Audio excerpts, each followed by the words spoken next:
Би эцэг мөч хүртлээ талхны муухай хамгаалнаа. Том, ингэж байгаад гიშгүүлэх нь байна. Яллоо.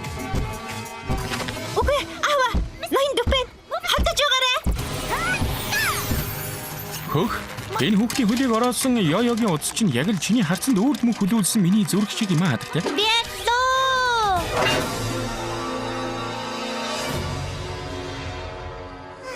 Эзрэний ороол байна. Хэдэн секундын туршиглээ миний сэтгэл хөдлөм яруу найрагт дурлах шахснаа хүлээн Би зөвшөөр. хизээч чиний яруу найрагт дурлахгүй. Гэхдээ чиний тэнэглэлийг үнэхээр хүчтэй гэдгийг би хүлээн зөвшөөрч байна. Азаа үзэх цаг.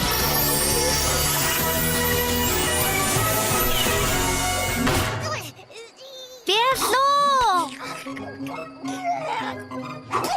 Яллоо биш байна. Чиний хумцар доонод Парисын хамгийн шилдэг макароны хаанч хүрэхгүй. Энэ хүүхэд ч амтлах мэдрэмж сайтай юм аа. Тэнд маринет онцгойроо байгаа шүү дээ.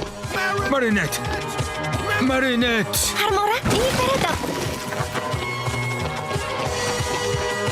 Маринет. Сүрд ирж байна.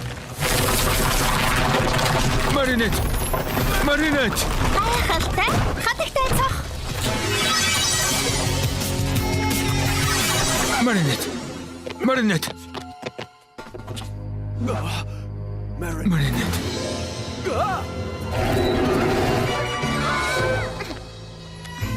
Сая бас юу болоод өнгөрвөө? Шүн дундаа амттнаар үлсээ юу бяцхан август. Чи үнэхээр өхөөрдөм юм аа. Би бүр атаархчлаа. Атархсны хэрэггүй дээ. Мэ, тэгвэл чи тэрвэр. Баяртай бяцхан залуу минь. Би энэ хүүхдэд л атаархсан гэж хэлсэн шүү дээ. Буцаагаад хувиргаарай. Том. Маринет ундлага өрөөнтэй алга. Чи ч гэсэн хатагтай цохойг аль хэдийн санаад эхэлж гисэн үү? Би чамайг сайн ойлгож байна. Чихэр. Мэдээж дээ. Ууж өгөх хэрэгтэй.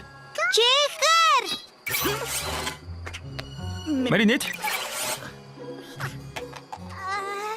Хатагтай цохойг явсны дараа чамтай таарч байгаа нь анхны удаа биш шүү. Чи арай. Чамд дорлчихсан юм аа. Маринет. Яллоо. Би юу ч мэдээгүй шүү дээ. Яг цагаа оллоо. Би явж хүүхдийг ээж дээр нь аваачих үед Хүлээгээрэй. Чи ягаад маргааш манай гэрт ирж үдийн хоол идэж болохгүй гэж? Би макарон хийж өгнө шүү. би яаж макароноос татгалзах чадах вэ? Тэгвэл маргааш уулзъя да.